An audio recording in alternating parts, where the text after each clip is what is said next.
Então, muito boa tarde. Vamos dar início aos trabalhos desta sessão.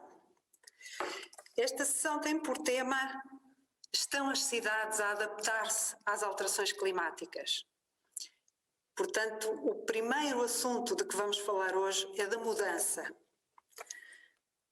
Começo por usar as palavras de alguém que falou de mudança há muito tempo, com uma visão um pouco pessimista, e espero que estas palavras possam ser o ponto de partida para pensarmos como vamos inverter a visão pessimista relativamente às mudanças climáticas. Como vamos olhar para a mudança como uma energia e como uma forma de melhorar as nossas cidades. Vou ler-vos um soneto de Camões, Luís Vaz de Camões, poeta português do século XVI. Mudam-se os tempos, mudam-se as vontades, muda-se o ser, muda-se a confiança. Todo o mundo é composto de mudança, sempre tomando novas qualidades. Continuamente vemos novidades, diferentes em tudo da esperança. Do mal ficam as mágoas na lembrança, e do bem, se algum houve, as saudades. O tempo cobre o chão de verde manto, que já coberto foi de neve fria, e enfim converte em choro o doce canto. E afora este mudar-se em cada dia, outra mudança faz, demora espanto, que não se muda já como se o ia. A mudança em si é sempre diferente, teremos sempre que encontrar formas de abordar o que o mundo nos traz de novo, de uma nova maneira e encontrando novas soluções. Esta sessão procurou reunir exemplos de boas práticas de cidades diversas e numerosas. Optámos por uma sessão com mais oradores, 10 oradores, 11 oradores, que terão que apresentar a sua boa prática num curto espaço de tempo. Terão cerca de 5 minutos para a sua apresentação. Procurámos exemplos com características geográficas diversas, do litoral, do interior da Península Ibérica, cidades de grande dimensão, cidades de pequena dimensão, autoridades locais, autoridades intermunicipais ou metropolitanas, e com diferentes focos, diferentes temas das suas boas práticas e dos seus projetos de adaptação. Trata-se de exemplos. Iremos encontrar afinidade nas preocupações em todos eles, iremos encontrar grande diversidade de abordagens e de resultados, e esperamos que esse possa ser o bom ponto de partida para a discussão da adaptação das cidades às alterações climáticas por toda a Península Ibérica, a par do esforço que na Europa e a nível internacional vamos fazendo nestas matérias.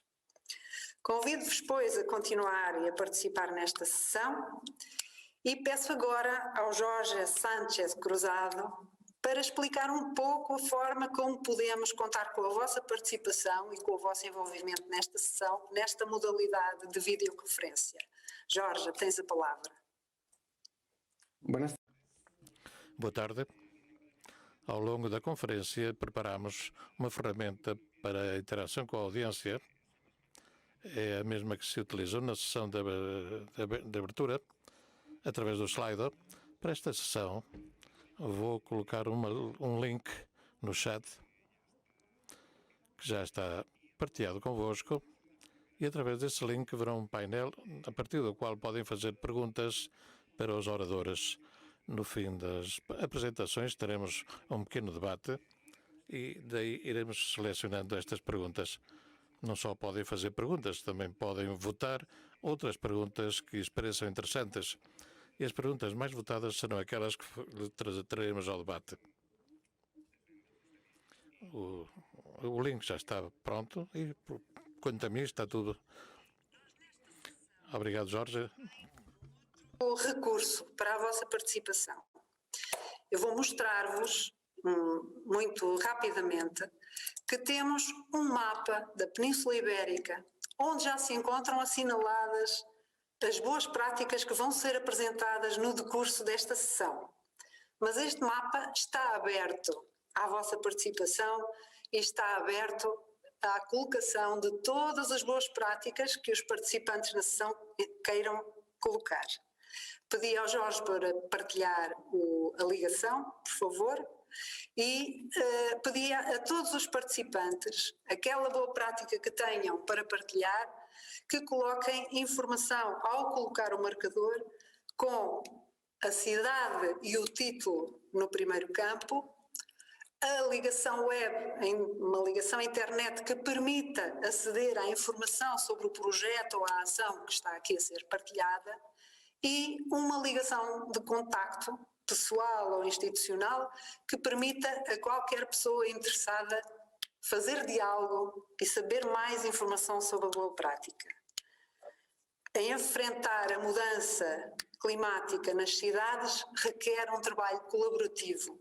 Temos muito para partilhar, temos experiências comuns, temos sabedoria e conhecimento resultante destas boas práticas e destes projetos, e o mapa é um mero instrumento, é uma mera ferramenta de partilha de informação e de estabelecimento de rede colaborativa nesta matéria, para a Península Ibérica.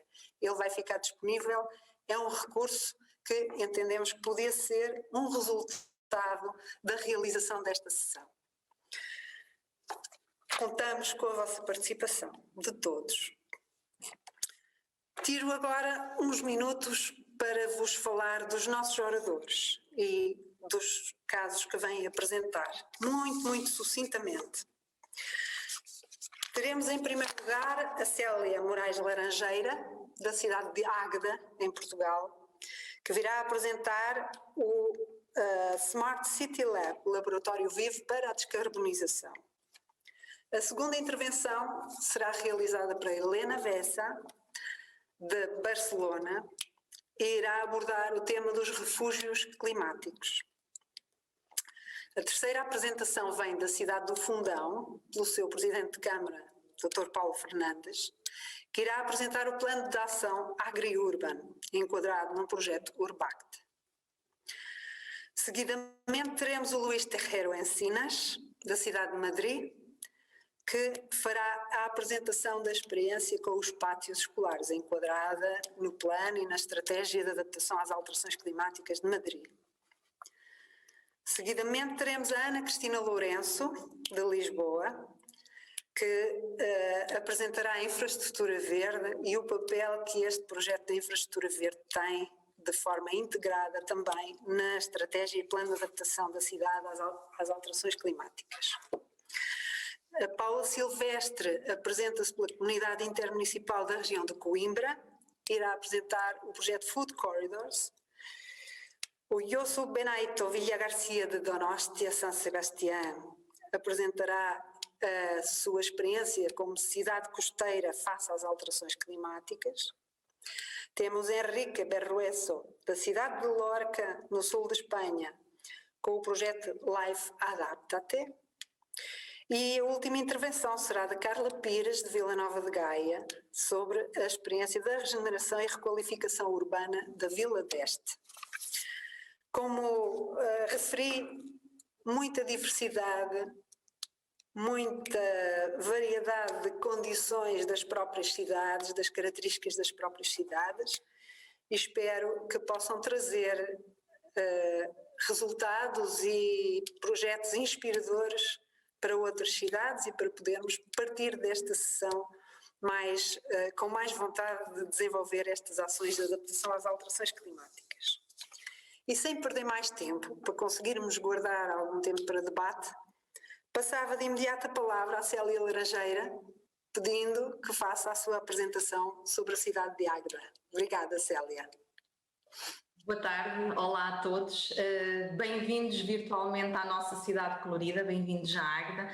Esperemos que depois de tudo isto possam nos visitar e conhecer ao vivo algumas das iniciativas, alguns dos projetos que nós temos desenvolvido de adaptação às alterações climáticas, porque sim, as cidades têm que se adaptar, as cidades estão-se a adaptar, as nossas comunidades estão a tornar-se mais resilientes e estão também elas a trabalhar conjuntamente com as autarquias locais, com os centros de conhecimento e com as empresas no desenvolvimento de soluções que visam precisamente dar resposta a estas novas dinâmicas territoriais, a estes novos desafios de gestão do território.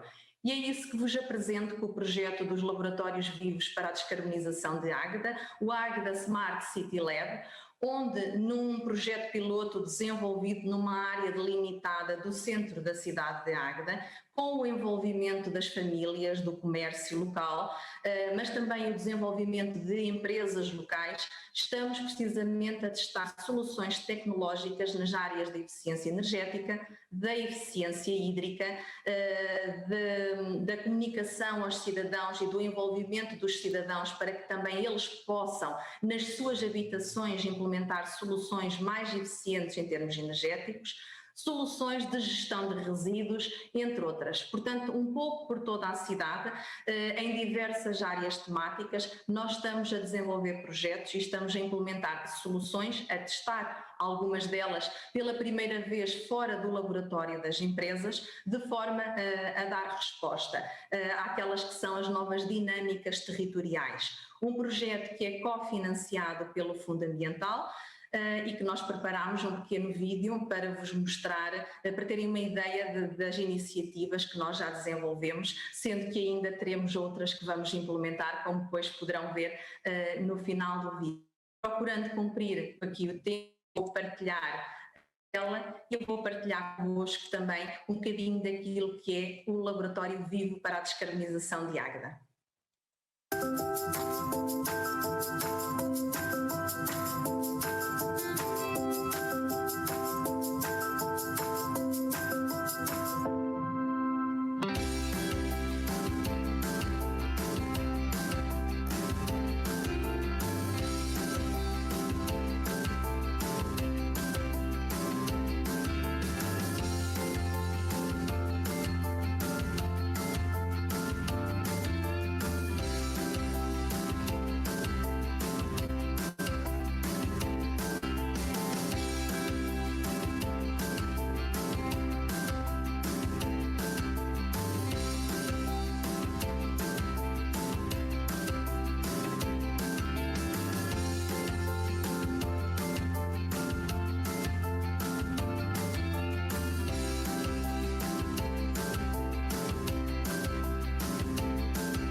Águeda é assim um laboratório vivo para a descarbonização, uma cidade que se adapta, uma comunidade mais resiliente que esperamos podermos receber em breve para verem as nossas soluções.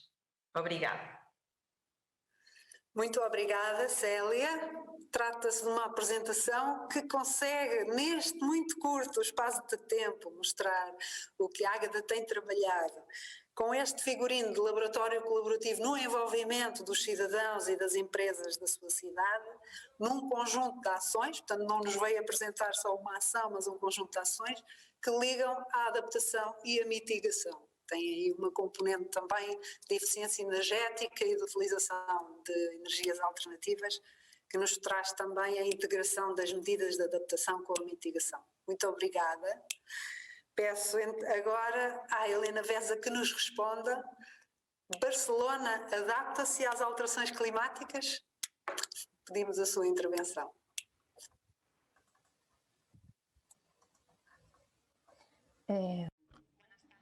Boa tarde. Antes de mais, agradecer em nome da área metropolitana o convite a esta sessão. Na área metropolitana, da área metropolitana vou apresentar o que é. São 36 municípios com 636 quilómetros, 3 milhões.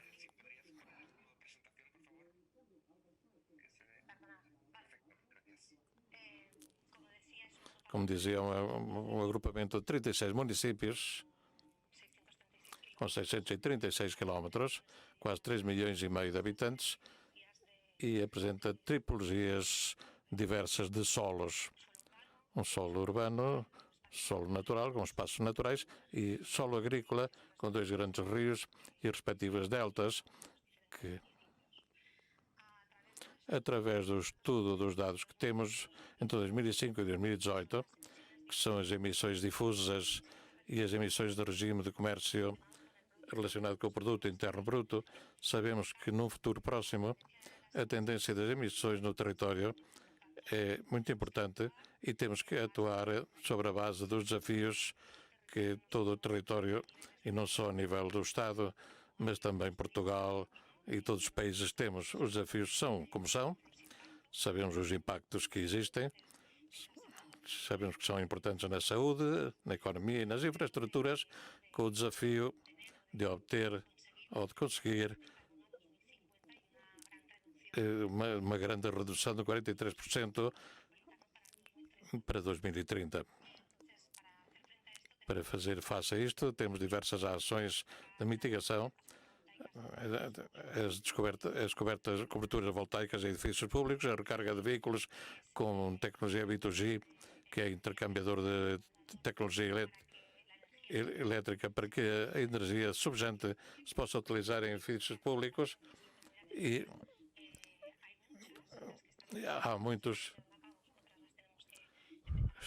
Pedimos desculpas, há uma interferência de sons que não nos permite ouvir a oradora.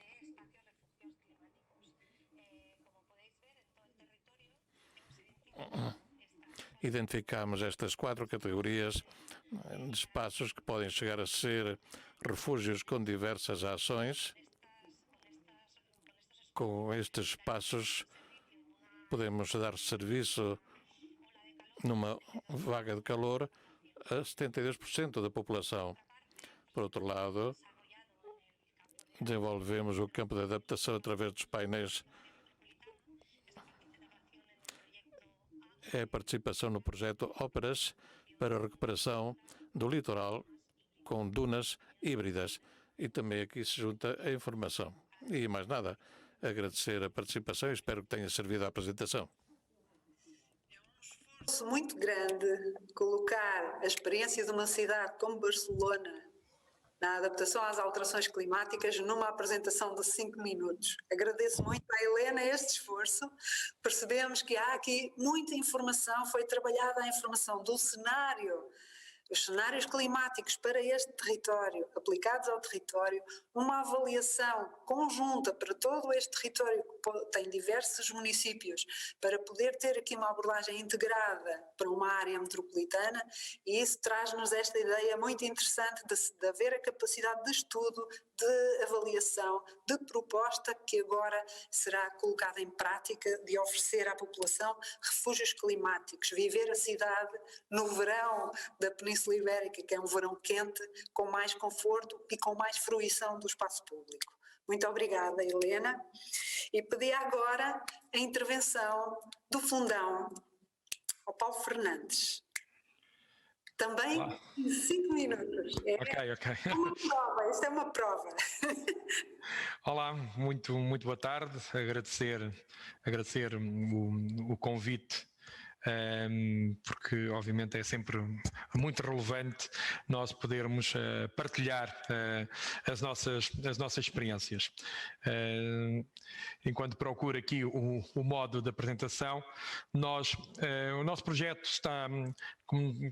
começou a desenvolver-se no âmbito da rede do Grupo de Ação Local através do programa Urbact, que é um programa que todos seguramente também conhecem, e ele próprio decorre de algo que começámos a fazer desde 2012, que foi um plano de inovação para o município, que é um município muito rural, tem 700 km², um pouco mais que a área metropolitana de Barcelona, mas com 28 mil pessoas, por isso obviamente de baixa densidade, dentro daquilo que são os problemas, fazendo aqui o paralelismo com o conceito da Espanha vazia, nós com a questão dos problemas da baixa densidade do nosso território.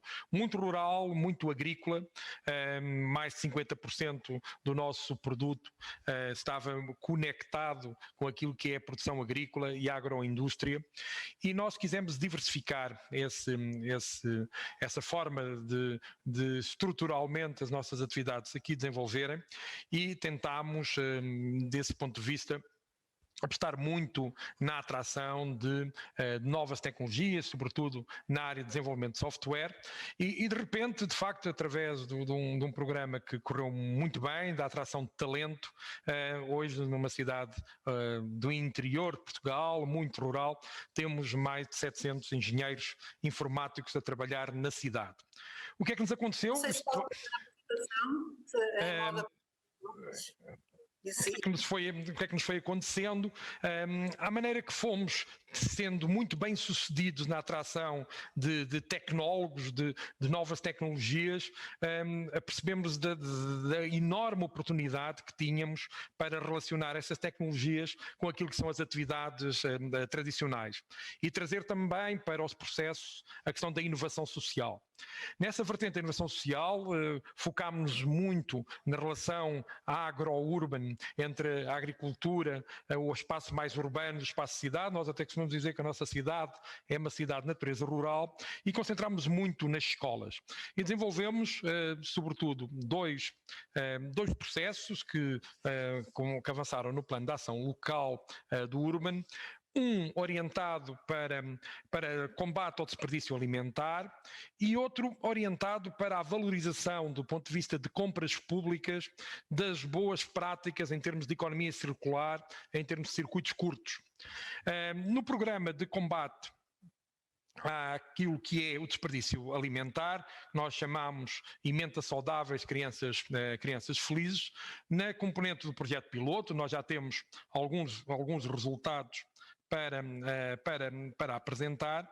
É só aqui encontrar o slide adequado, em que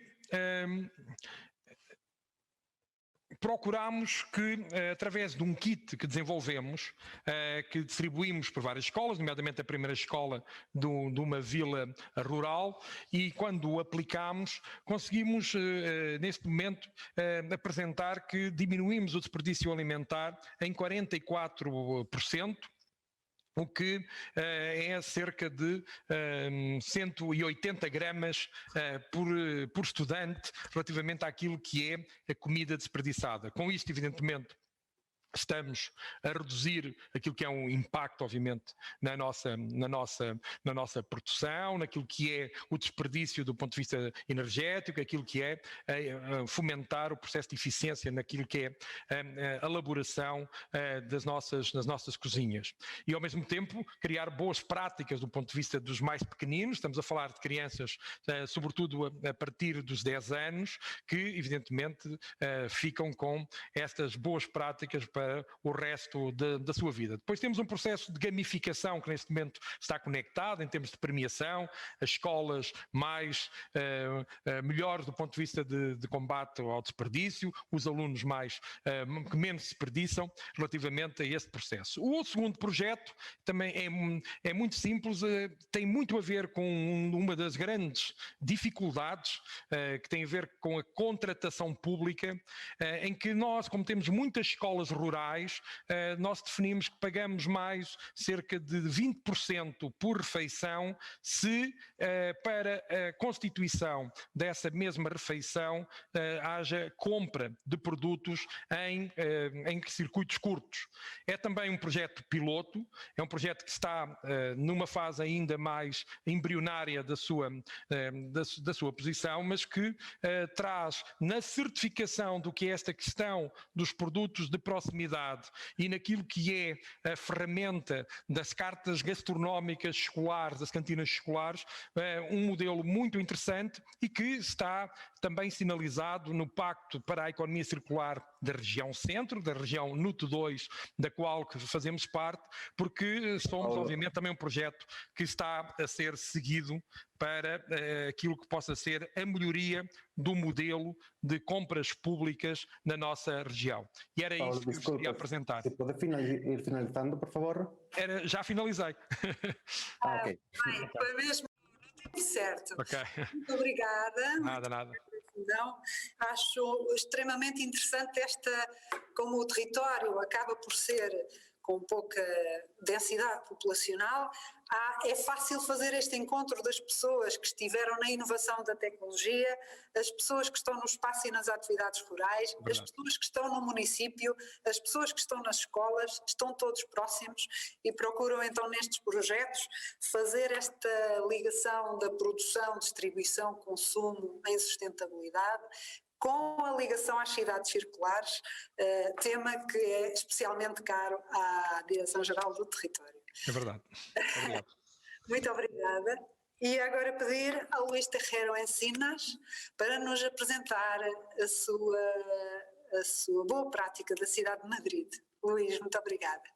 Olá, Cristina. Olá, Cristina. Boa tarde a todos desde Madrid. Antes de mais, muito obrigado por este convite. Estamos encantados de estar aqui. É um prazer poder explicar-vos uma pequena atuação que estamos a fazer em Madrid. E como já avançou a Cristina, tem a ver com a intervenção nos pátios escolares, no âmbito e nos pátios das escolas, para tentar conseguir que estas áreas, que estes pontos sejam mais resilientes e, como verão, em diferentes aspectos. Embora se trate de um projeto que incluímos dentro das políticas de mudança climática, das alterações climáticas, como isto está em relação com os serviços municipais de saúde e com os serviços de urbanismo, cada um com os seus objetivos, mas convergindo todos nestes espaços.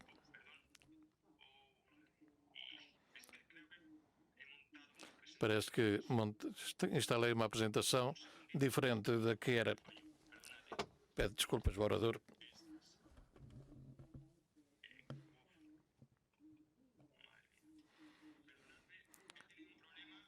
Tive um problema, peço desculpa, não tenho a apresentação.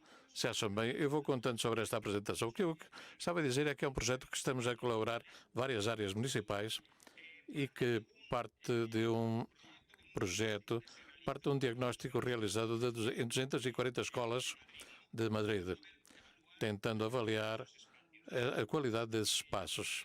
Como podem ver na imagem, realmente o panorama não era excessivamente agradável ou propício. Os pátios das escolas madrilenhas são parecidos, por desgraça, infelizmente, são parecidos aos pátios de uma prisão.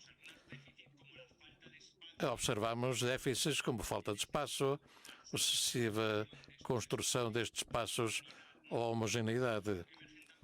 Emergem aí problemas como a discriminação de género e, naturalmente, todos os que nos dizem respeito de uma maneira mais direta, que são os que têm a ver com a exposição aos impactos climáticos. Este programa engloba-se no programa de adaptação urbana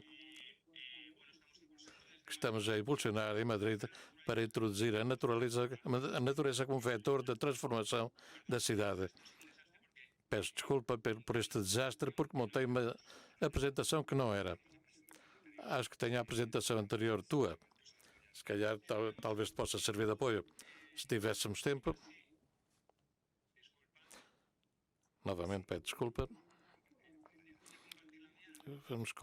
Vamos partilhar o ecrã. Diz a voz em off. Perfeito. Não posso passar eu, tenho que passar vocês. Bem, passem, por favor. Isto já contei, esta colaboração entre as diversas áreas. Passamos. Isto é o que estava a dizer do diagnóstico que fizemos.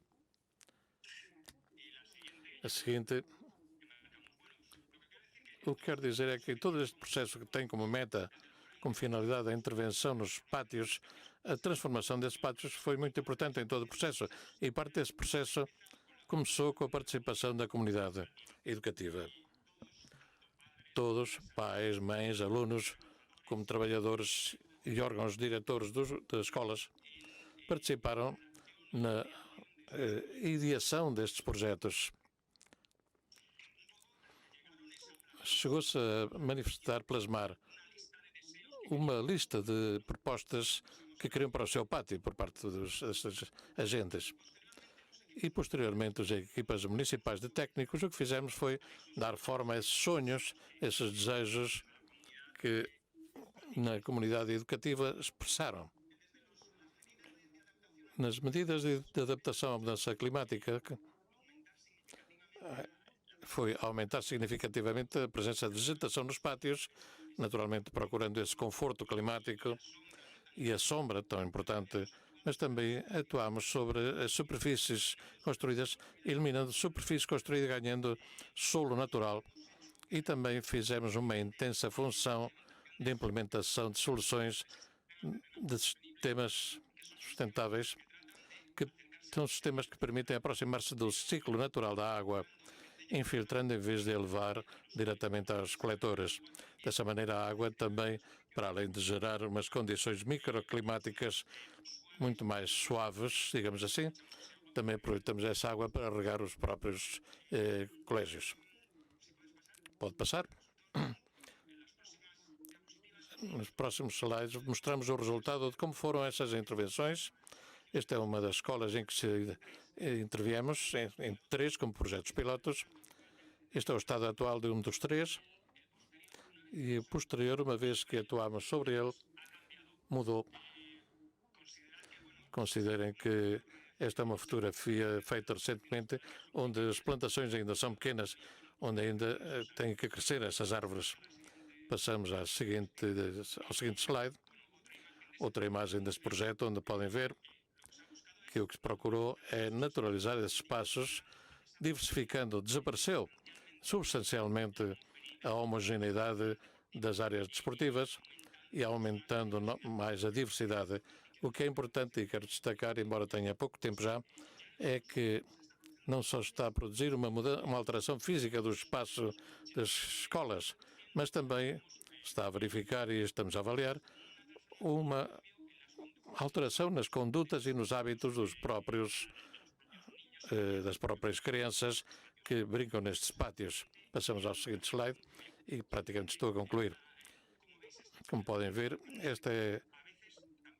nesta escola, uma coisa importante também é que teríamos gostado de ser mais ambiciosos num dado momento, mas isto é um processo de negociação. Nem todos têm as mesmas pretensões e desejos. Portanto, aí está presente também esse jogo desportivo que não devia desaparecer e parece-nos natural. E chegou-se a esta solução, digamos, de consenso. E no último slide, há um produto, para além das intervenções nas escolas, foi gerado um guia que podem consultar nessa direção de correio eletrónico, onde podem ver como se descreve, como é que foi todo o processo, desde participativo até a intervenção, e deram-se também algumas pistas e algumas chaves das atuações concretas que se puseram em prática. Peço 1000 desculpas pelo erro da apresentação, mas enfim. Nosso anjo da guarda desta sessão. Muito obrigada, Luís. Gracias. Todos nós sabemos como por vezes é difícil envolver diversos departamentos de uma mesma autoridade local, e isso por vezes é um dos ganhos destes projetos, é conseguir pôr diversos departamentos com diversas culturas a falar de adaptação às alterações climáticas. E é interessante pensar que a população da escola, que a escola é uma porta para falar com os cidadãos da cidade, os pais, os avós da comunidade, a ouvirem falar de adaptação e podermos também aí ter um papel de promoção da mudança, da adaptação também dos comportamentos individuais. Muito obrigada, Luís. Muito obrigado. Vamos já para a outra cidade capital, para a Ana Cristina Lourenço para apresentar a experiência de Lisboa. Ana, tens a palavra. Ups.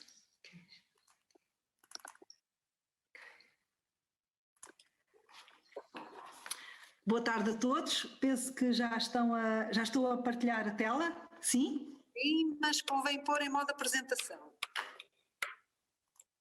Já está. Obrigada.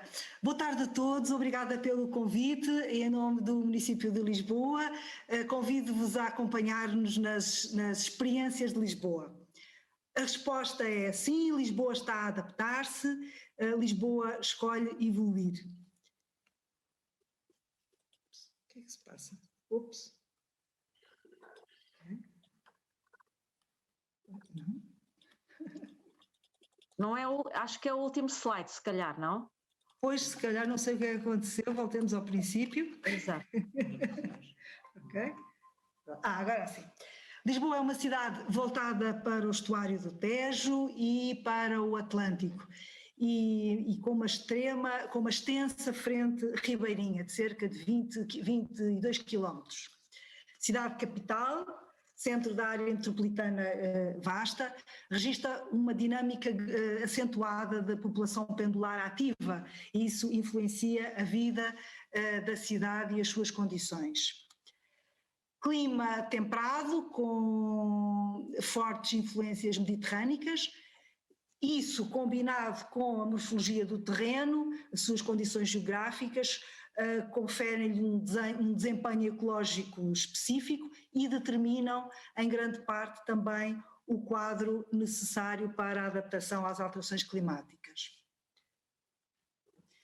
Lisboa tem vindo a fazer um percurso no âmbito da adaptação às alterações climáticas, um percurso que podemos dizer que começa em 2008 de forma mais afirmativa, com a decisão de adesão ao Pacto dos Autarcas, decisão essa que tem acompanhado todo o processo e a própria evolução do Pacto dos Autarcas, quando em 2016 passa a envolver também a questão do clima.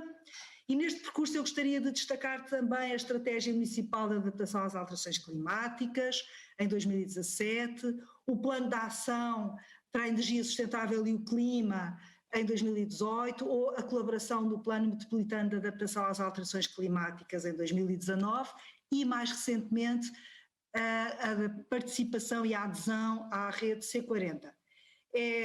Este percurso consubstancia-se numa visão para a cidade, uma cidade neutra em carbono, resiliente e inclusiva, que no fundo preparada no presente, mas a preparar o futuro, tendo como marco 2030 e como visão 2050 com a descarbonização.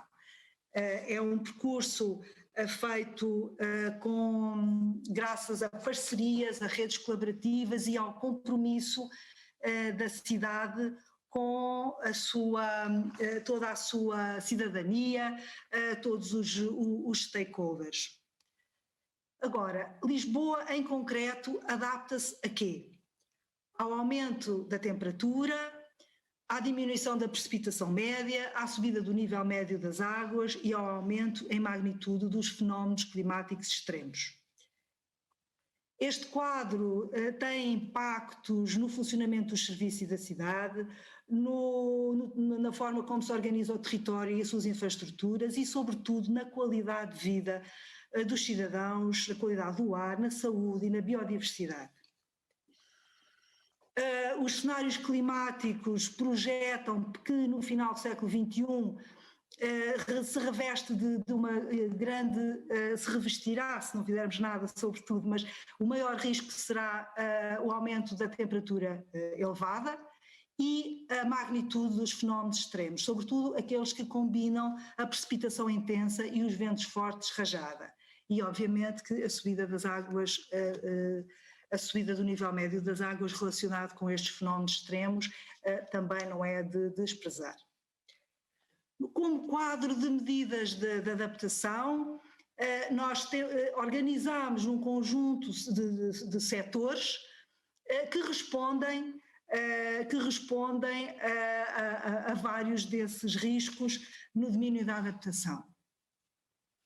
E como setores poderemos destacar os mais impactantes, a infraestrutura verde, a água e todas as questões relacionadas com o próprio ordenamento do território ou a resposta à segurança das pessoas e bens.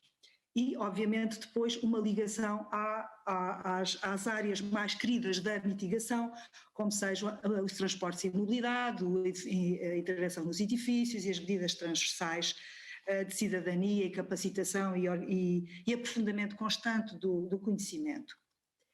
Como metas da adaptação, gostaria de pôr em evidência a importância da infraestrutura verde neste contexto e que é o realce que gostaríamos de dar nesta apresentação. E porquê? Pela abrangência, na resposta da infraestrutura verde, tanto à adaptação como até à mitigação, pela sua capacidade produtora de serviços de ecossistemas, ao nível da saúde, do bem-estar, ao nível social, ao nível cultural, pela complementaridade e sinergias com outros setores, como a incorporação da infraestrutura azul e o ordenamento do território a várias escalas, pela própria maturidade do investimento que desde 2008 Lisboa faz na área da infraestrutura verde, reconhecida como um dos vetores estruturantes do Plano Diretor Municipal em vigor e, portanto, estruturante o próprio modelo de desenvolvimento da cidade. Desculpa, Ana Cristina, o tempo está finalizando. Okay. Pode concluir. O papel da infraestrutura verde é também confirmado por estudos como o mapeamento da ilha de calor urbano ou a importância da salvaguarda de corredores de ventilação para favorecer a drenagem atmosférica. Aqui uma imagem do mapeamento da infraestrutura verde, constituída por parques e jardins, corredores verdes, logradores privados e, em síntese, para reforçar 3 aspectos da própria evolução dos trabalhos que temos em curso e da sua projeção para o futuro, o reforço da infraestrutura verde através da densificação arbórea, da recuperação de logradouros, promoção de coberturas verdes e o reforço da infraestrutura verde à microescala e com a integração da infraestrutura azul. Por outro lado, a própria adaptação da infraestrutura verde, tornando-a mais resiliente às alterações climáticas, com a conversão e plantação de prados biodiversos e a escolha de plantas mais adaptadas. Por outro lado, a conclusão dos projetos de corredores verdes, neste momento já numa fase adiantada, como peça fundamental para o aumento da conectividade e o reforço da biodiversidade. E são estes aspectos que nós quisemos realçar nesta troca de experiências. Temos aqui outros endereços onde podem aprofundar as ações complementares e fundamentais para a adaptação e alguns alfinetes que colocámos também no nosso mapa interativo. Muito obrigada pela atenção. Está ótimo. Muito obrigada, Ana.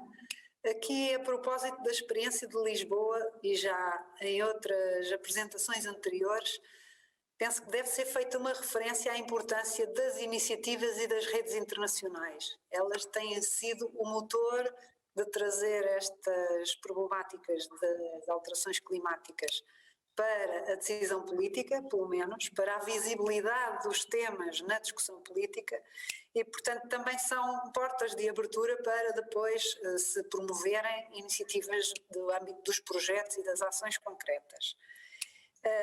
A aposta na infraestrutura verde em contexto de adaptação às alterações climáticas, eu diria que é o canivete suíço da adaptação, porque a infraestrutura verde mexe com o solo, mexe com a água, mexe com o clima, mexe com a fruição do espaço público, mexe com o bem-estar numa escola, o bem-estar num equipamento público e, portanto, em uma intervenção numa lógica de infraestrutura verde pode ter efeitos multiplicadores nas diversas vertentes e nos diversos setores da adaptação. E a experiência de Lisboa com a própria integração da estrutura verde no planeamento, no plano diretor municipal e a sua implementação no terreno tem-nos trazido muito saber concreto e muitas experiências concretas com muito interesse de replicação. Dou de seguida a palavra à Paula Silvestre, que irá contar-nos como é que a comunidade intermunicipal da região de Coimbra tem estado a trabalhar neste tema da adaptação. Obrigada, Paulo. Obrigada, boa tarde a todos. Em nome da Comunidade Intermunicipal da região de Coimbra, quero agradecer o convite que nos foi endereçado. Esta nossa Comunidade Intermunicipal, que é composta por 19 municípios e tem cerca de 460 mil habitantes, e é com muito prazer que estamos aqui hoje a partilhar convosco um dos nossos projetos que se designa Food Corridors. Este projeto, tal também como foi um dos outros projetos aqui apresentados pelo Fundão, portanto, foi financiado ou está a ser financiado pelo programa Urbact e promove a criação de uma rede de 7 parceiros europeus, Portugal, Grécia, Estónia, Hungria, Roménia, Itália e Eslovénia, que se encontram empenhados em construir uma ligação urbano-rural no sentido de integrar a temática da agricultura e da alimentação nas políticas e no aprofundamento dos circuitos curtos. Envolver estas dimensões da sustentabilidade económica, social e ambiental, assumiu e tem-se verificado que realmente tem particular pertinência nesta época de pandemia que estamos a viver. Fizemos um pequeno vídeo para vos mostrar e é isso que eu vou partilhar convosco.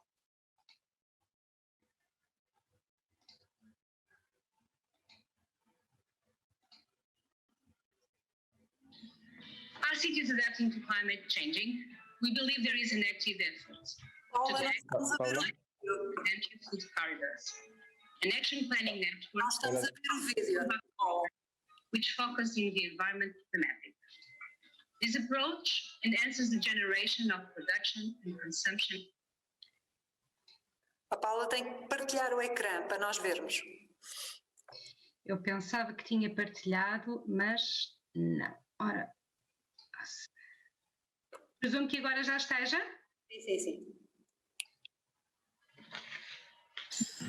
Are cities adapting to climate changing? We believe there is an active effort. Today, we would like to present you Food Corridors, an action planning network from the Urbact program, which focuses in the environment thematic. This approach enhances the generation of production and consumption in the environments, founded on the base of economic, social, and environmental sustainability. My name is Paula Silvestre, and I represent the Comunidade Intermunicipal da Região de Coimbra, the lead partner of the network, which englobes 7 European partners from Portugal, Italy, Estonia, Slovenia, Hungary, Romania, and Greece. For a long time, food production was considered beyond the sphere of competences of cities, mainly because food is normally produced outside the city limits. Now there is a growing recognition of the new role local authorities can play in the development of sustainable food systems. Recent experience suggests that it is necessary to promote a transition towards regional food systems. Food corridors encourage the creation of a network of cities committed to the design of food plans that extend from the urban and peri-urban areas through a corridor that facilitates an urban-rural connection. The CIM Coimbra has taken the political decision to promote this strategy. It also has the capacity to follow through on that decision. Further, it should combine a territorial strategy with municipal political actions. This is an important challenge to ensure the success of this work. The interaction between different policies, health, consumption, trade, agriculture, and integration between different political levels, municipal, intermunicipal, will in a large part determine the success of the project. Our partners play a key role in this project, so let's hear from them. Hi, I'm George Dallas and I represent the municipality of Larissa, one of the partners in Food Corridors project. What I'm doing here, they asked me to answer a question. So, which is the question? Are the cities adapting to climate changing? So, what I believe is yes. And I will explain you why. I picked this place of this video just because in the back, as you can see, there's a line between the forest and the field that usually we cultivate. And of course nearby, when you cannot see it, is the city. And And here's exactly the point that we can understand. That need for production and consumption are relevant to environmental sustainability. If we need more for cultivation, we will become bigger and the forest will be less. So what we need is a regional food system for its cattle. The limits are too close. We believe that food corridors will help to create such a system in order to be ready for the near future. Stay tuned with us, and I believe that we have the solution for you. We know the food system is the second leading contributor responsible for greenhouse gas emissions. So, a new narrative connecting healthy and sustainable diets with planetary health must be developed. The Food Corridors Network wants to promote regional food connections. The pursued aims are well aligned with the European Union policies in the framework of the new Green Deal and the Farm to Fork strategy, reducing leftovers and waste in all steps, boosting local, seasonal, and organic products at a regional level, and the promotion of sustainable food diets are at the center of the Food Corridors project. Everything has to be reset in this context to develop sustainable food systems. Traditional indicators used to be calories and energy per capita, but now quality and sustainability are as well. Is the Food Corridors project live, brought to you by Agriculti, and we are honored to introduce you Zoli Dezsin, who is one of the ULG members of the project.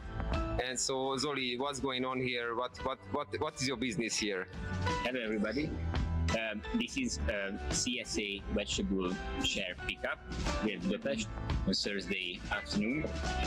We run a 200-member CSA called Seed Valley Farm, and we produce fresh seasonal organic vegetables all season long, and from April to December, every week the CSA members pick up their share in the same place here at Budapest. So we match Terény, which is a small village, 85k from Budapest, with the capital and feed the people with good food.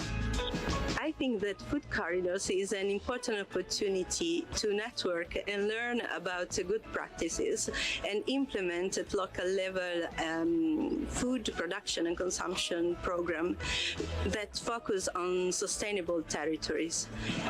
As for instance, working on zero-kilometer products, recovery of food surplus, self-production, sustainable agriculture, and no food waste, enhancing local excellence. Food corridors, empowering rural and urban food connections within European regions.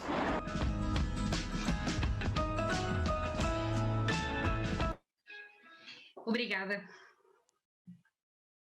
Muito obrigada, Paula. Acabou por ser a apresentação não de uma cidade, mas de uma rede de cidades e um conjunto de boas práticas. Foi um 7 em 1, se não estou em erro.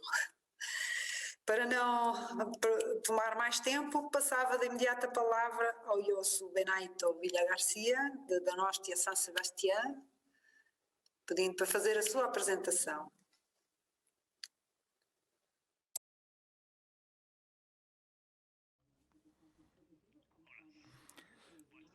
Boa tarde. Eu vou contar o que estamos a fazer. A pergunta é se estão a adaptar as cidades. Pois sim, estamos a pensar isso. Estamos a preparar-nos para nos adaptarmos.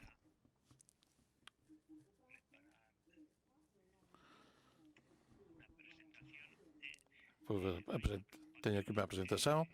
Há uma preocupação nesta cidade, que é uma cidade costeira de 200 mil habitantes, mais ou menos, e temos uma frente marítima de tipo atlântico. Como podem ver, por estas fotografias, sofremos de cada 20 ou 30 anos temporais muito poderosos que deixam muito afetado a nossa frente marítima. Portanto, é uma preocupação que está na cidadania e também a nível político e técnico.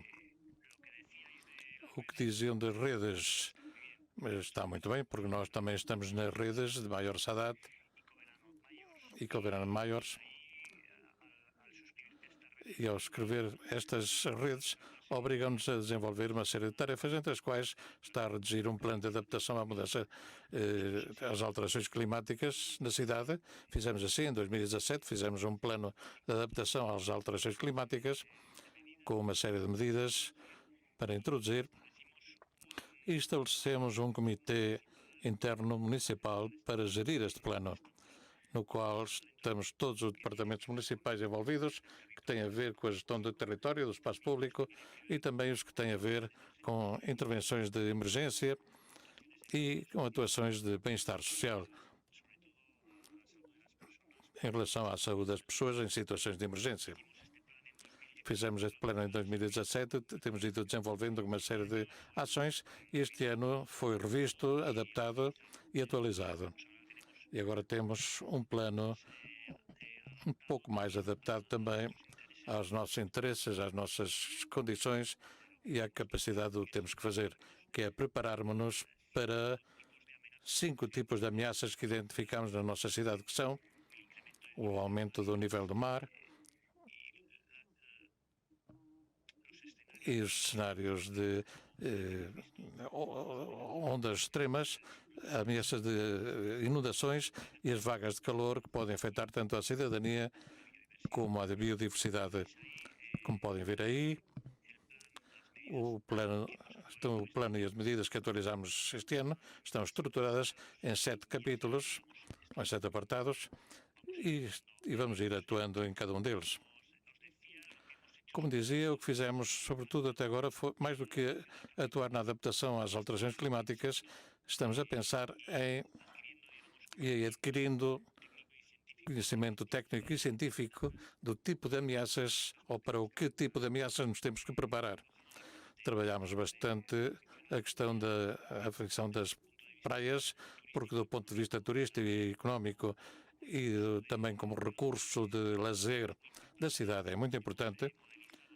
Modelizamos qual será nos seguintes cenários de mudança de alterações climáticas em 2050, 2100 e a afecção, e vimos que a afecção pode ser muito importante, muito significativa.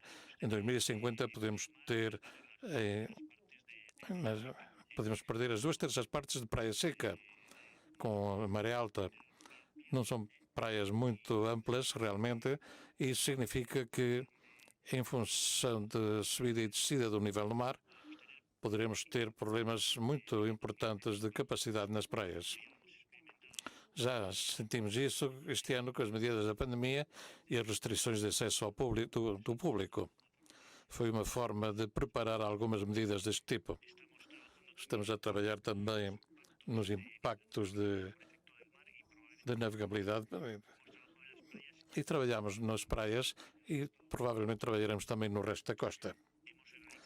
Realizamos também um mapa térmico da cidade, na linha de outras cidades, ver como é que nos irá afetar as vagas de calor e onde poderemos ter mais impacto pelo aumento das temperaturas em relação à cidadania e à biodiversidade. Modelizamos também possíveis soluções baseadas na natureza. Evitamos, juntamente com Iove e Tecnalia, um guia de soluções baseadas na natureza, não tanto pelas coisas que nós tínhamos feito, mas pelas que podem ser feitas, tomando como modelo a cidade de São Sebastião. Esta é a publicação, pode-se descarregar na internet, na página de iove.es. Estamos a trabalhar em diversos assuntos de renaturalização, ou como podem ver aí nas fotografias, da barragem de Articucha, que temos aí, que é uma barragem que se pôs em serviço na década de 60 e agora não tem utilidade, foi dessecada e estamos a regenerar a zona com uma parede praticamente de 40 metros de altura. Provavelmente seja uma das barragens que irá deixar de servir, um dos maiores da Europa, precisamente. Estamos também a trabalhar com o Governo Basco e com outras administrações da nossa comunidade autónoma num programa Urban Clima de ULIFE. Estamos a trabalhar em diversos aspectos de energia, de soluções baseadas na natureza e de obter maior informação. Aqui acabo. Muito obrigado acabo com esta imagem com esta imagem espetacular e terrível que podem ver do clima em São Sebastião. Obrigado pelo vosso convite. É importante termos aqui também a imagem de um município costeiro e a preocupação com os riscos, com a subida do nível do mar e com os eventos extremos sobre muitas das nossas cidades que têm frente ribeirinha ou frente costeira. Espero que os nossos participantes estejam a resistir à nossa maratona e faltam 2 oradores. Vou passar a palavra ao Henrique Berrueso, de Lorca, para nos poder apresentar a boa prática da sua cidade. Obrigada. Hola, buenas tardes. Obrigado por darnos la oportunidad de... Obrigado por nos permitirem participar no Interforo. Pedimos desculpa, mas há um som que não nos deixa ouvir o orador. Parece que alguém está a mexer em papéis. Houve-se a apresentação, pergunta ao orador. Lorca é um município que está no sueste da Península Ibérica, na região de Múrcia, concretamente, e um dos problemas que tem é o alto grau de insolação que tem e as temperaturas que enfrenta no verão, com episódios meteorológicos extremos e outros fatores que nos afetam. A Lorca está envolvida no Pacto dos Alcaldes,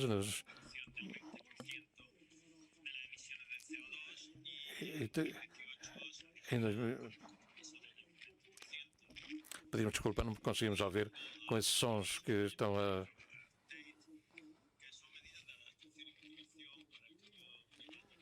Há um barulho de fundo que interfere na oração do orador.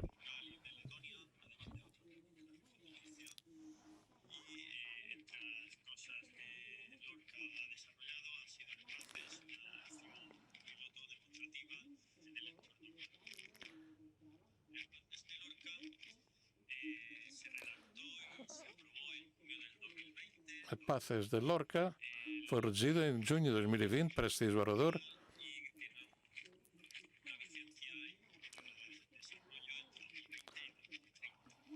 Lamentamos não poder traduzir. La acción piloto de aquí de Lorca se definió como medidas destinadas a reducir los efectos de las olas de calor e islas de calor.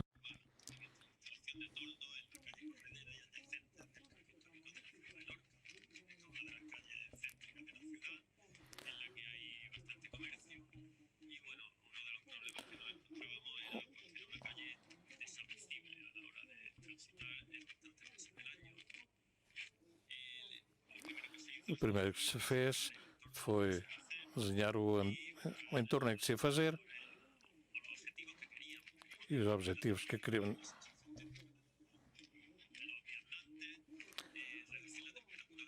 Reduzir a temperatura dos microclimas e do calor urbano, e combater as vagas de calor urbano em benefício da mudança das alterações climáticas, reativar o comércio da zona e desta rua. Lorca foi-se adaptando a estas alterações climáticas que estão a chegar. Fez um primeiro design sobre a instalação destes toldos, apoiados nas fachadas, e começaram a ser colocados estes toldos. Temos aqui uma vista de como foram ficando o resultado da ação piloto.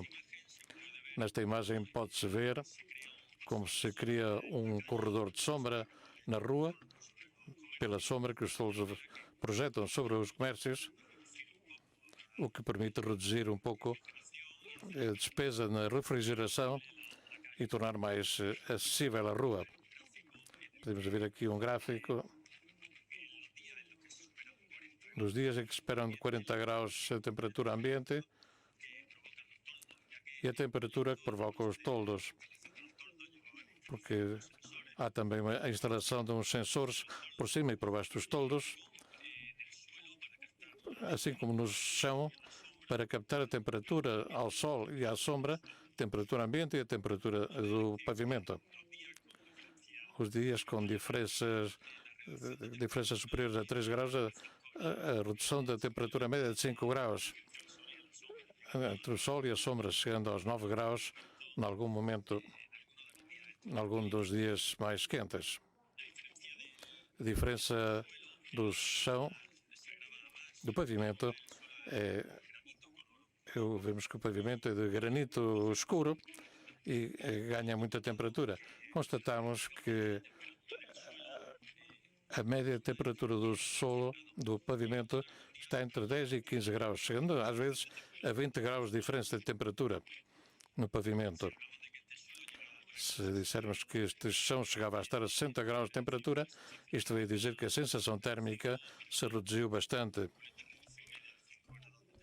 com uma redução média entre o sol e a sombra, uma redução de 5 graus, e a redução média da temperatura do chão, do pavimento, a redução da sensação térmica foi muito satisfatória.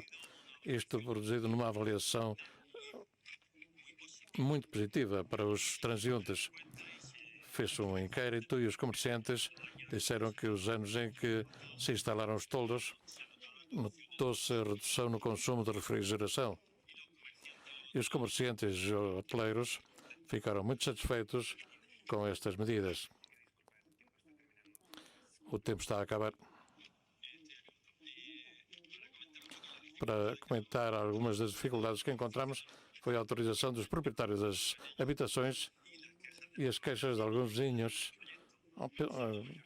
ao projeto, sendo maioritariamente as opiniões em geral favoráveis. Além de episódios de rajadas de vento, alguma ancoragem que algum toldo se desprendeu e que rasgou o toldo.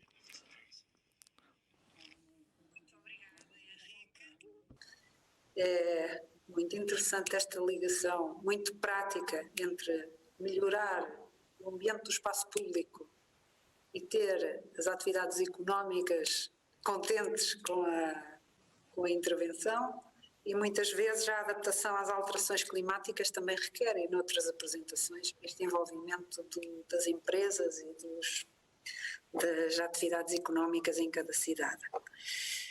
Última apresentação, não menos importante, vou dar a palavra à Carla Pires para nos trazer a boa prática da cidade de Vila Nova de Gaia.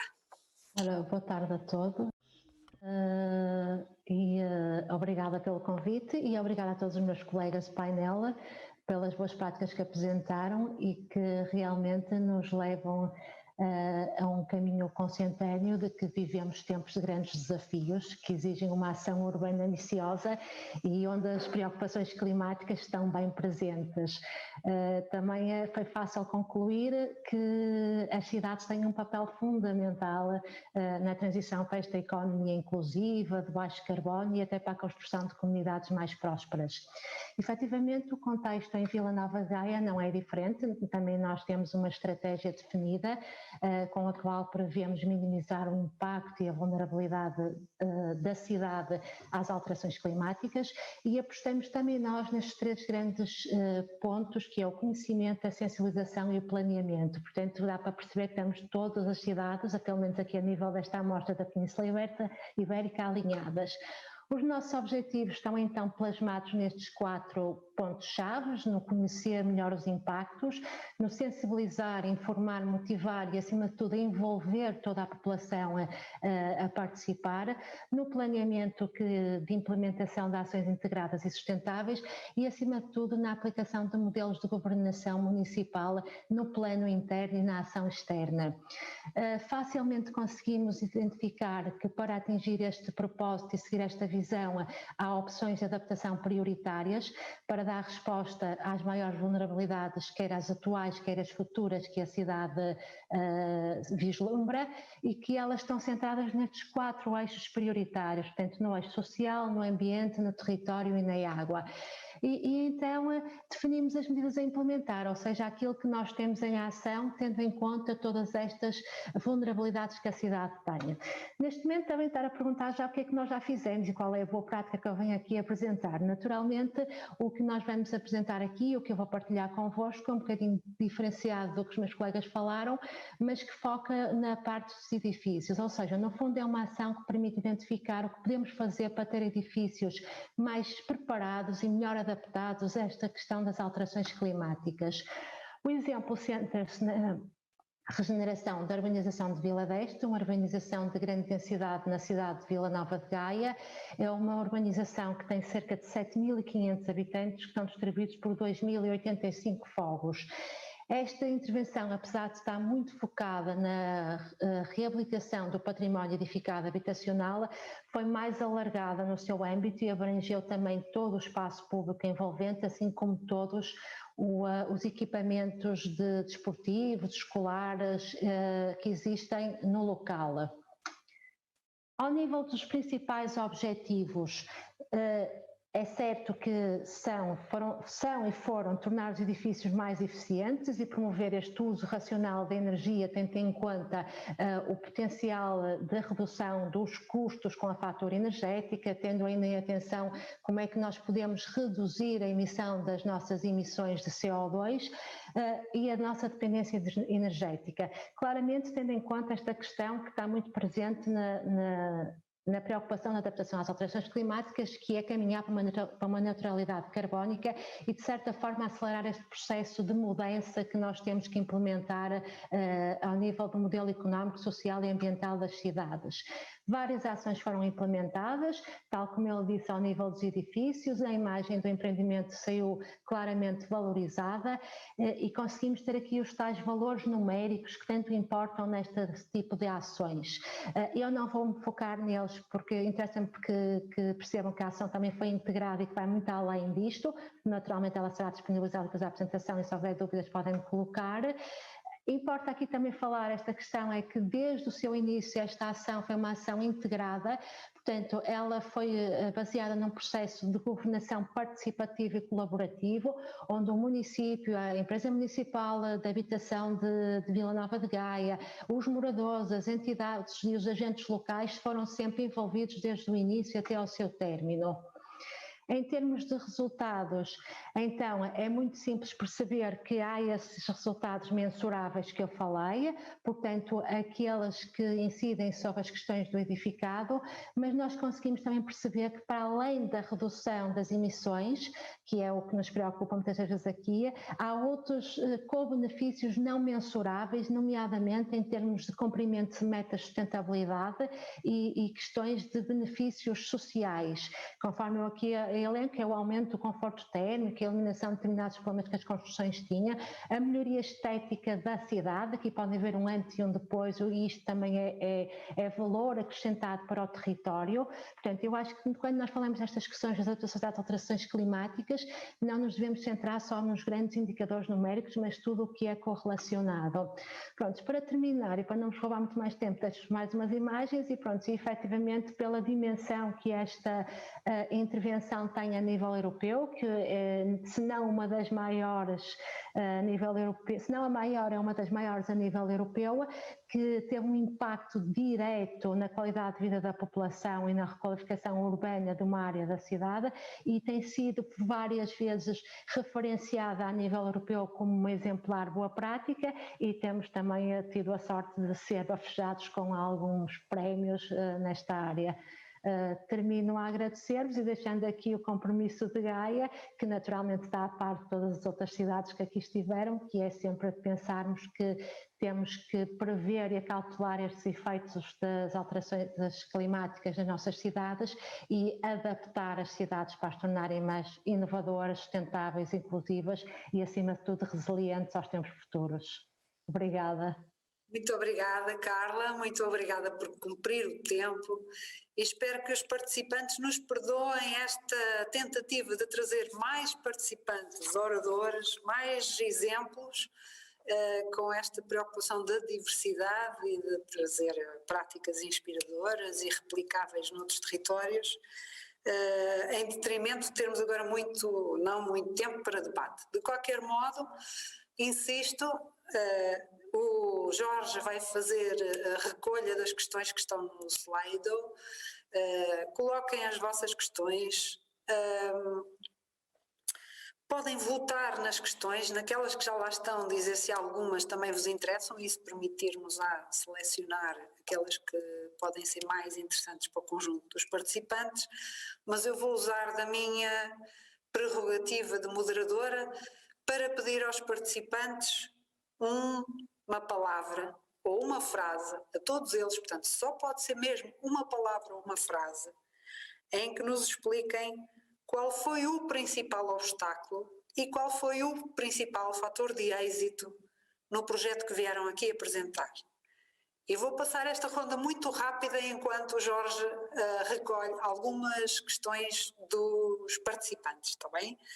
Célia, qual foi o principal obstáculo e qual foi o principal fator de êxito do Laboratório Colaborativo de Águeda? Nem sempre, tratando-se de soluções inovadoras, nem sempre a sua aplicação no terreno surte os resultados imediatos que nós pretendemos. Portanto, há aqui uma necessidade de reinventar, de melhorar essa solução, o que muitas vezes, com os tempos que temos dos projetos, é uma dificuldade. Um aspecto muito positivo tem sido o trabalho que temos desenvolvido precisamente com a comunidade e com os centros de conhecimento e com as empresas, com a compreensão que há entre todos, precisamente para melhorar estas soluções tecnológicas e todos estarem envolvidos e comprometidos para com este projeto. Muito obrigada. Helena, qual foi o principal obstáculo e o principal fator de éxito de Barcelona, do projeto dos refúgios climáticos?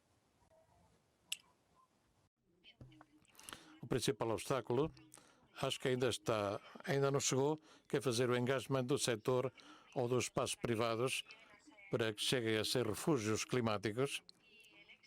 E o sucesso é ter conseguido este mapa que elaboramos e saber que com todos estes espaços podemos dar cobertura a 72% da população metropolitana. Fernandes, qual foi o principal obstáculo do projeto do Fundão e o principal fator de êxito? AgriUrban.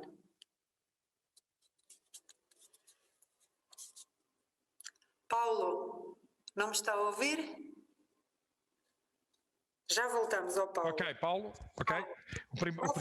O principal obstáculo é o sistema da contratação pública. Nós queremos que, obviamente, introduzir outros critérios da contratação pública. A Comissão Europeia está a trabalhar nisso, o nosso país também, mas é essencial que os critérios, por exemplo, da economia circular ou os critérios da inovação possam introduzir-se também como critérios muito válidos para aquilo que é o processo da contratação pública, senão, obviamente, é muito difícil. A questão do êxito.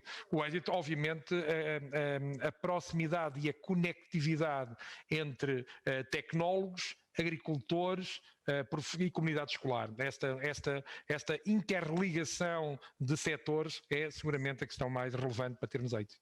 Muito interessante, muito obrigada. Luís, qual foi o principal obstáculo e o principal fator de êxito de mobilizar 240 escolas para um projeto? Sem dúvida, a barreira principal tem a ver com a governança e com a distribuição de competências, que nos limitavam, em alguns casos, poder intervir nas escolas.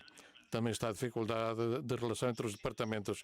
Os sucessos, precisamente, foram, em partes, ultrapassar essas barreiras e poder coordenar-nos com outros departamentos municipais e, acima de tudo, e para além do resultado dos pátios, também a implicação das comunidades escolares e de outros técnicos municipais no processo.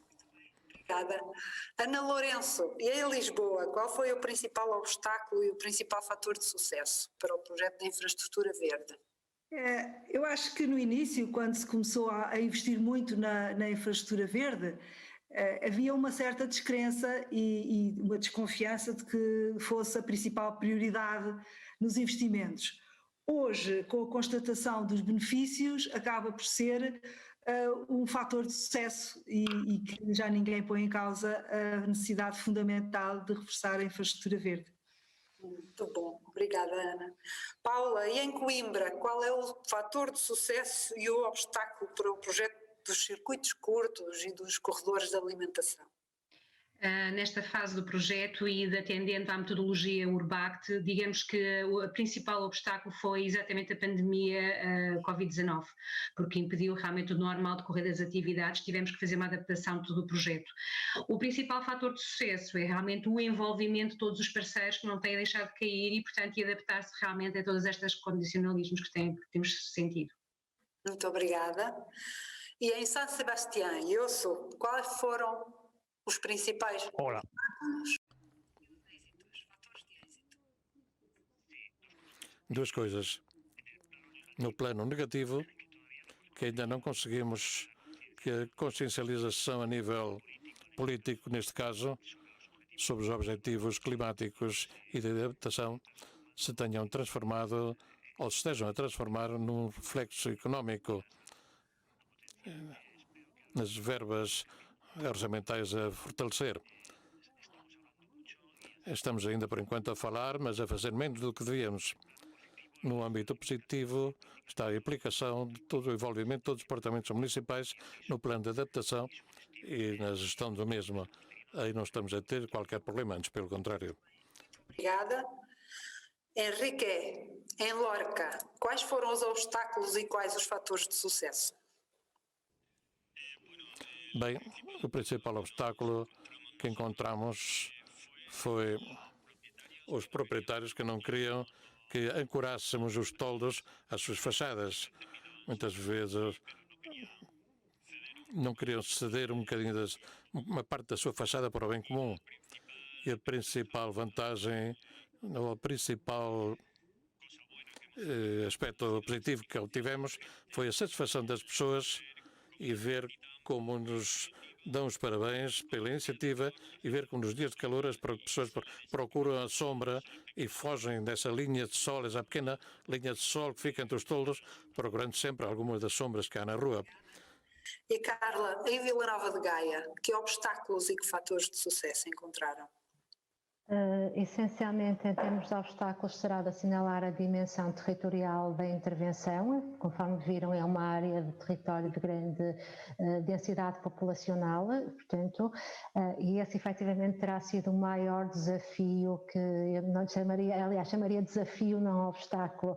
E desafio porque efetivamente no fator de êxito, do outro lado, está a forma como nós conseguimos lidar com esse desafio e todo o modelo de governação municipal que foi implementado, quer a nível interno, quer na ação externa, que fez com que todo o processo fosse participativo e colaborativo, tal como eu mencionei antes, e que conduzisse àquele resultado que nós vemos, que para além de todo o benefício que traz para os utilizadores daquela área, dignifica claramente o território e ajuda a combater ou a adaptar-nos a estas questões das alterações climáticas. Muito obrigada. Eu não vou fazer uma síntese, as intervenções falam por si e destaco só a importância da governação interna às autoridades, externa, com a população, com as comunidades, com os diferentes públicos e a importância que isso tem para o sucesso dos projetos. Pergunto ao Jorge, alguma questão para colocar aqui aos nossos oradores? Através Revisão do painel de perguntas. A pergunta que mais representação ou mais apoio tem é relativa aos refúgios climáticos. Com que temperaturas são ativados, como se realizam e a quem se dirigem? Helena, si puede. Vale, los refugios climáticos se han... Os refúgios climáticos identificaram-se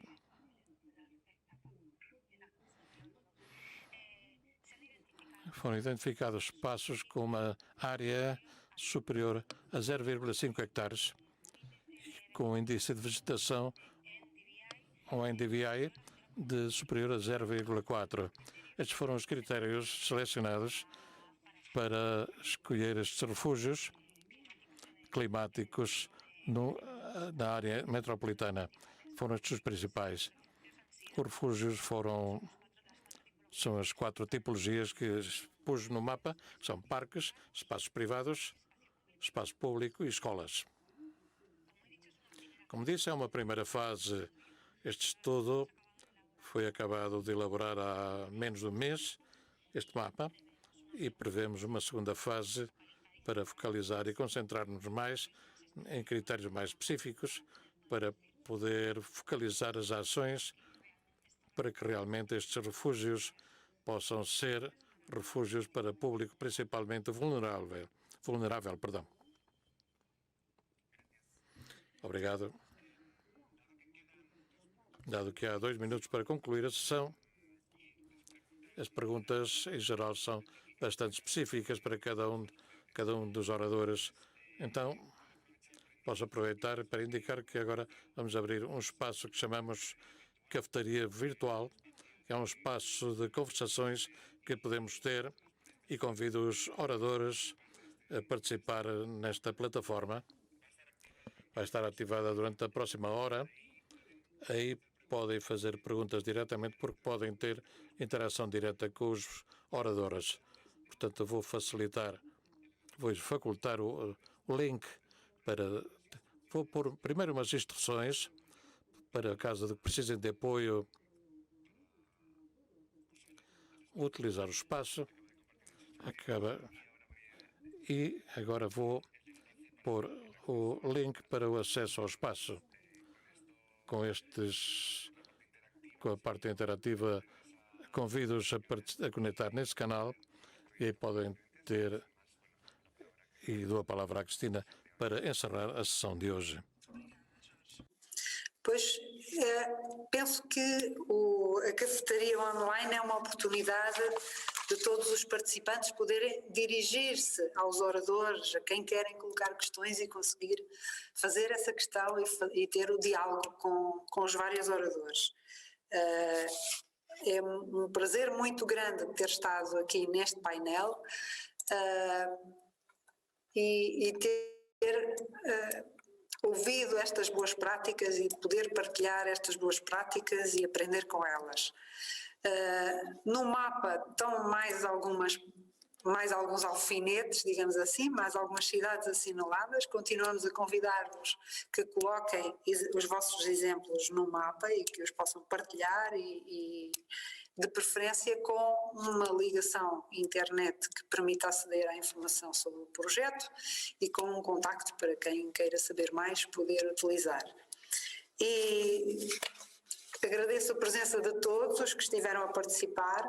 Tenho uma palavra de especial apreço a todos os oradores que tiveram a disponibilidade de participar no painel, de fazer o ensaio, de preparar as suas apresentações, de tirar do tempo que é escasso para todos, para poder fazer aqui esta partilha, e a todos os participantes que tiraram uma tarde para estar aqui a participar nesta sessão.